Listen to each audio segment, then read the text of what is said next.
जय हिंद साथियों, स्वागत है आप सभी का सुमित सोनी रिसर्च सेंटर पर। दोस्तों, इंपॉर्टेंट क्वेश्चन की सीरीज चल रही थी। एग्जाम में छपने वाले question, UP police, UP triple SC पेट और दिल्ली पुलिस के लिए इंपॉर्टेंट क्वेश्चन की सीरीज चल रही थी।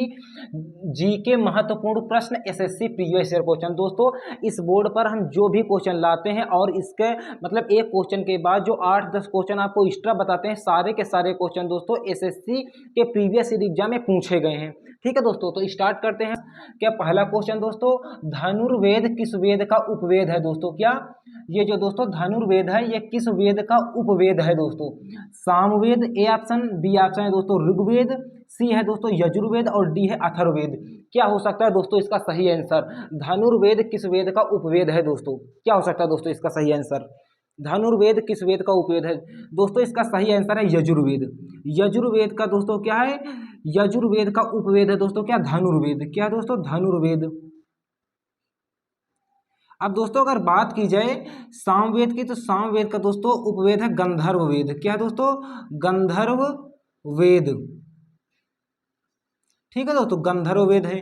दोस्तों अगर बात की जाए ऋग्वेद को, तो ऋग्वेद का दोस्तों उपवेद क्या है दोस्तों? जानते हो आप? क्या है दोस्तों? आयुर्वेद। क्या दोस्तों? आयुर्वेद।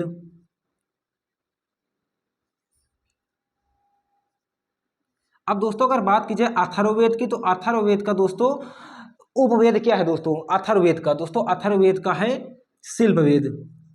क्या दोस्तों? शिल्पवेद। ठीक है दोस्तों, शिल्पवेद है। तो दोस्तों क्या है? यजुर्वेद का उपवेद है दोस्तों।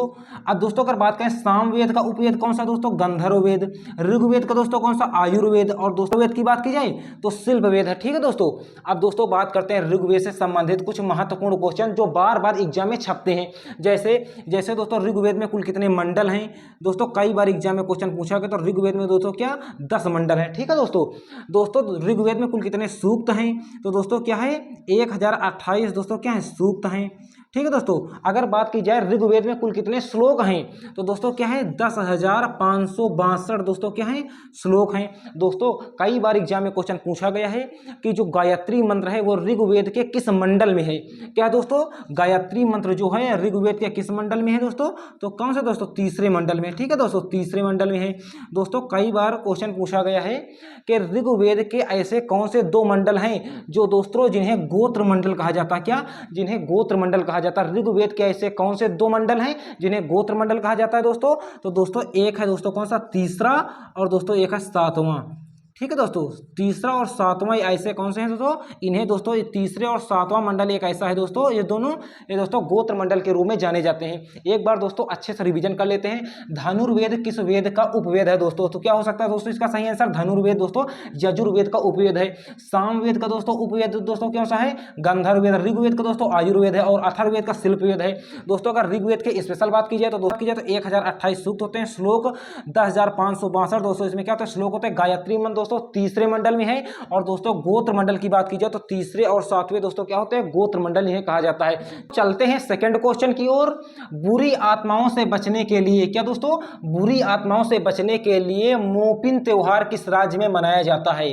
क्या दोस्तों? बुरी आत्माओं से बचने के लिए दोस्तों मोपिन त्योहार किस राज्य में मनाया जाता है? दोस्तों ए ऑप्शन है केरल, बी ऑप्शन है अरुणाचल प्रदेश, सी है राजस्थान और डी है छत्तीसगढ़। क्या हो सकता है दोस्तों इसका सही आंसर? आप लोग बताइए दोस्तों। बुरी आत्माओं से बचने के लिए मोपिन त्योहार कहां पर मनाया जाता है? दोस्तों इसका सही आंसर है अरुणाचल प्रदेश। क्या दोस्तों? अरुणाचल प्रदेश में दोस्तों क्या क्या आता है? मोपिन त्योहार मनाया जाता है बुरी आत्माओं से बचने के लिए। अब दोस्तों अगर बात करें जो ए ऑप्शन में है केरल, केरल के अगर कुछ प्रमुख त्योहारों की बात की जाए तो दोस्तों आप सभी को हम कई बार बता चुके हैं। एक है दोस्तों कौन सा? ओणम। क्या दोस्तों? ओणम यहाँ का क्या है? मोस्ट इंपॉर्टेंट त्योहारों में से एक है। 10 दिन के लिए दोस्तों क्या ये मनाया जाता है। दोस्तों अगर और बात की जाए केरल का नववर्ष कौन सा होता है दोस्तों? तो क्या होता है? विशु। क्या होता है दोस्तों? विशु यहाँ का क्या होता है? नववर्ष होता है। एक दोस्तों होता है यहाँ पर क्या? वल्लम कल्ली। वल्लम कली, ये क्या होता है दोस्तों? यहाँ पर क्या होता है? ये नौका दौड़ होती है, वल्लम कली। दोस्तों अगर बात की जाए राजस्थान, जो कि सी ऑप्शन में आपको दिया गया है, राजस्थान में दोस्तों मनाया जाता है पुष्कर मेला। क्या मनाया जाता है दोस्तों? पुष्कर मेला मनाया जाता है, पुष्कर मेला। और दोस्तों क्या मनाया जाता है? यहाँ पर गणगौर उत्सव मनाया जाता है। क्या? गणगौर उत्सव दोस्तों मनाया जाता है, गणगौर उत्सव। ठीक है दोस्तों। गणगौर उत्सव दोस्तों मनाया जाता है कहाँ पर? राजस्थान में दोस्तों पुष्कर मेला और गणगौर उत्सव मनाया जाता है। अब दोस्तों अगर बात की जाए छत्तीसगढ़ की, तो छत्तीसगढ़ में दोस्तों मनाया जाता है कजरी महोत्सव। कौन सा दोस्तों? कजरी महोत्सव दोस्तों मनाया जाता है। और दोस्तों क्या मनाया जाता है? राजिम कुंभ मेला दोस्तों मनाया जाता है। कौन सा दोस्तों? राजिम कुंभ मेला। राजिम कुंभ मेला। राजिम कुंभ मेला दोस्तों मनाया जाता है। ये दोस्तों क्वेश्चन जो है एसएससी जीडी में दोस्तों इस बार पूछा गया था कि राजिम कुंभ मेला किस राज्य में मनाया जाता है। तो दोस्तों इसका सही आंसर क्या हो जाएगा? छत्तीसगढ़। ठीक है दोस्तों। दोस्तों एक उत्सव और मनाया जाता है भोरम देव उत्सव। क्या दोस्तों? भोरम देव उत्सव दोस्तों मनाया जाता है। क्या? भोरम देव उत्सव दोस्तों मनाया जाता है। कहाँ पर? भोरम देव उत्सव दोस्तों कहाँ पर मनाया जाता है? छत्तीसगढ़ में मनाया जाता है। दोस्तों चलते हैं थर्ड क्वेश्चन की ओर। मठ, मंदिर और स्तूप ये दोस्तों किस धर्म से संबंधित है? ठीक है दोस्तों। मठ, मंदिर, स्तूप ये दोस्तों किस धर्म से संबंधित है? कई बार दोस्तों एग्जाम में पूछा जा चुका है। ठीक है दोस्तों। ए ऑप्शन है हिंदू, बी है बौद्ध, सी है दोस्तों जैन और डी है ईसाई। क्या हो सकता है दोस्तों इसका सही आंसर? दोस्तों इसका सही आंसर है बौद्ध धर्म। ठीक है दोस्तों। ये दोस्तों मठ, मंदिर और स्तूप ये दोस्तों बौद्ध धर्म से संबंधित हैं। अब दोस्तों अगर बौद्ध धर्म की बात की जाए तो बौद्ध धर्म के संस्थापक कौन है? गौतम बुद्ध है। ठीक है दोस्तों। कौन है? गौतम बुद्ध है। अगर बात की जाए दोस्तों इनका जन्म कब हुआ था, तो दोस्तों इनका जन्म हुआ था 563 या कहीं कहीं लिखा है 564। कहाँ हुआ था? 563 या 563 या 564 बीसी में दोस्तों क्या हुआ था? बिफोर क्राइस्ट या ईसापुर में इनका जन्म हुआ था दोस्तों। दोस्तों इनका जन्म कहाँ पर हुआ था दोस्तों? इनका जन्म हुआ था दोस्तों कहाँ पर? लुम्बिनी में हुआ था।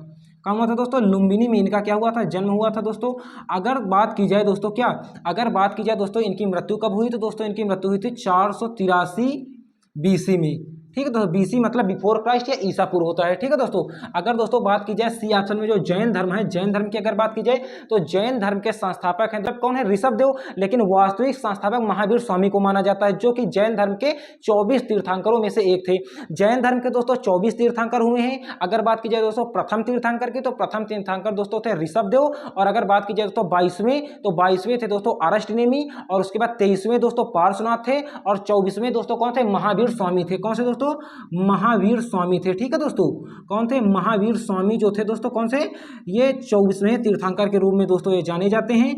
अगर बात की जाए दोस्तों इनके जन्म की, तो इनका जन्म दोस्तों हुआ था 540। क्या दोस्तों? 540 बीसी में दोस्तों इनका जन्म हुआ था। कहां पर हुआ था दोस्तों इनका जन्म? कुंडग्राम में इनका जन्म हुआ था। कहां पर हुआ था दोस्तों? कहाँ हुआ था दोस्तों इनका जन्म? इनका जन्म हुआ था दोस्तों कहाँ पर? कुंडग्राम में दोस्तों इनका जन्म हुआ था। अगर बात की जाए दोस्तों इनकी मृत्यु कब हुई, तो दोस्तों इनकी मृत्यु हुई थी 468। क्या दोस्तों? 468 बीसी में दोस्तों इनकी मृत्यु हुई। और इनकी मृत्यु दोस्तों कहाँ पर हुई थी? पावापुरी में दोस्तों इनकी मृत्यु हुई। कहाँ हुई थी दोस्तों? पावापुरी में दोस्तों क्या हुई थी? इनकी मृत्यु हुई थी। ठीक है दोस्तों। अच्छे से आप सभी को याद रखना है। ठीक है दोस्तों। चलते हैं फोर्थ क्वेश्चन की ओर। तृतीय बौद्ध संगीति जो हुई थी दोस्तों वो कहाँ पर हुई थी? तृतीय बौद्ध संगीति कहाँ पर हुई थी दोस्तों? ए ऑप्शन है राजगृह, बी है वैशाली, सी है पाटलिपुत्र और डी है दोस्तों कुंडलवन कश्मीर। क्या हो सकता है दोस्तों इसका सही आंसर? कई बार दोस्तों ये क्वेश्चन एग्जाम में पूछा गया है और आगे भी पूछे जाने की पूरी संभावना है दोस्तों। क्या हो सकता है दोस्तों इसका सही आंसर? तृतीय बौद्ध संगीति कहाँ पर हुई थी दोस्तों? इसका सही आंसर है पाटलिपुत्र। पाटलिपुत्र मतलब दोस्तों क्या? बिहार। ठीक है दोस्तों। कहाँ हुई थी दोस्तों? बिहार में हुई थी तृतीय बौद्ध संगीति। अब दोस्तों अगर बात की जाए कि राजगृह में दोस्तों कौन सी हुई थी दोस्तों, तो कौन सी हुई थी दोस्तों? प्रथम हुई थी। प्रथम बौद्ध संगीति दोस्तों कब हुई थी? 483। क्या दोस्तों? 483 बीसी में दोस्तों ये हुई थी। और ये दोस्तों कहाँ पर हुई थी? राजगृह में हुई थी प्रथम बौद्ध संगीति। दोस्तों द्वितीय वाली जो हुई थी, द्वितीय, ये दोस्तों कब हुई थी? ये दोस्तों हुई थी 383। क्या दोस्तों? ये हुई थी दोस्तों 383 बीसी में दोस्तों ये हुई थी। और ये दोस्तों क्या हुई थी? 383 बीसी में दोस्तों ये हुई थी। कहाँ पर हुई थी दोस्तों? वैशाली में दोस्तों ये हुई थी। अब दोस्तों अगर बात की जाए तृतीय बौद्ध संगीति बिहार पाटलिपुत्र में तो हुई ये, लेकिन हुई कब थी दोस्तों? तो 251 बीसी में दोस्तों ये हुई थी। ठीक है।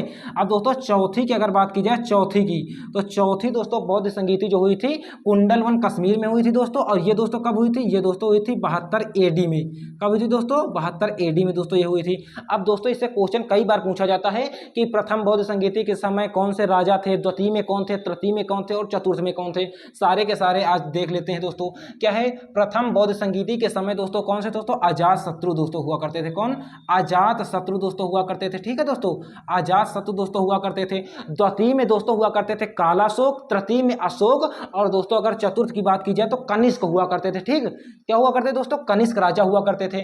तृतीय बौद्ध संगीति कहाँ आयोजित हुई थी दोस्तों, पाटलिपुत्र में हुई थी। ठीक है दोस्तों, अच्छे से आप सभी को ये सारे के सारे क्वेश्चन याद होने चाहिए। दोस्तों चलते हैं फिफ्थ क्वेश्चन की ओर और ये रहा हमारा अंतिम क्वेश्चन दोस्तों। किस देश को दोस्तों हवाओं का देश कहा जाता है? क्या दोस्तों, किस देश को हवाओं का देश कहा जाता है? ए ऑप्शन है दोस्तों फिनलैंड, दूसरा दोस्तों बी ऑप्शन है डेनमार्क, सी है पाकिस्तान और डी है दोस्तों जापान। क्या हो सकता है दोस्तों इसका सही आंसर? किस देश को हवाओं का देश कहा जाता है? दोस्तों इसका सही आंसर है डेनमार्क। क्या दोस्तों, डेनमार्क को दोस्तों क्या हवाओं का देश कहा जाता है। अब दोस्तों अगर बात की जाए फिनलैंड को, तो फिनलैंड को दोस्तों कहा जाता है झीलों का देश। क्या दोस्तों, इसे कहा जाता है दोस्तों कौन सा, इसे कहा जाता है दोस्तों कौन सा, झीलों का देश कहा जाता है। झीलों का देश दोस्तों इसे कहा जाता है। अब दोस्तों अगर बात की जाए पाकिस्तान को, तो पाकिस्तान को कहा जाता है नहरों का देश। क्या दोस्तों, पाकिस्तान को कहा जाता है नहरों का देश। नहरों का देश दोस्तों इसे कहा जाता है। क्या, इसे कहा जाता है दोस्तों कौन सा, नहरों का देश दोस्तों इसे कहा जाता है। अब दोस्तों अगर बात की जाए जापान को, तो जापान को कहा जाता है उगते हुए सूर्य का देश। क्या दोस्तों, उगते हुए सूर्य का देश इसे कहा जाता है। क्या, उगते हुए सूर्य का देश। उगते हुए सूर्य का देश दोस्तों इसे कहा जाता है सूर्य का देश। ठीक है दोस्तों, उगते हुए सूर्य का देश इसे कहा जाता है। अब दोस्तों कई बार एग्जाम में क्वेश्चन पूछा जाता है कि डूबते हुए सूर्य का देश किसे कहा जाता है। तो दोस्तों किसे कहा जाता है, डूबते हुए सूर्य का देश दोस्तों किसे कहा जाता है, डूबते हुए सूर्य का देश कहा जाता है दोस्तों कौन, ब्रिटेन को। किसको कहा जाता है दोस्तों, ब्रिटेन को कहा जाता है डूबते हुए सूर्य का देश। अच्छे से आप सभी को ये सारे के सारे क्वेश्चन समझ में आ गए होंगे दोस्तों। एक बार अगर रिवीजन की बात की जाए तो किस देश को हवाओं का देश कहा जाता है दोस्तों, तो डेनमार्क को हवाओं का देश कहा जाता है। फिनलैंड दोस्तों झीलों का देश है। ठीक है दोस्तों, पाकिस्तान दोस्तों नहरों का देश है। जापान दोस्तों क्या है, उगते हुए सूर्य का देश है। और ब्रिटेन दोस्तों क्या है, डूबते हुए सूर्य का देश है। ठीक है दोस्तों, आज के लिए बस इतना ही, मिलते हैं नेक्स्ट वीडियो में दोस्तों। अगर वीडियो अच्छा लगा हो, पसंद आया हो तो इसे लाइक करिए, चैनल को सब्सक्राइब कर लीजिए और बेल आइकन को भी प्रेस कर लीजिए, जिससे आने वाली वीडियो की नोटिफिकेशन आपको मिल सके सबसे पहले।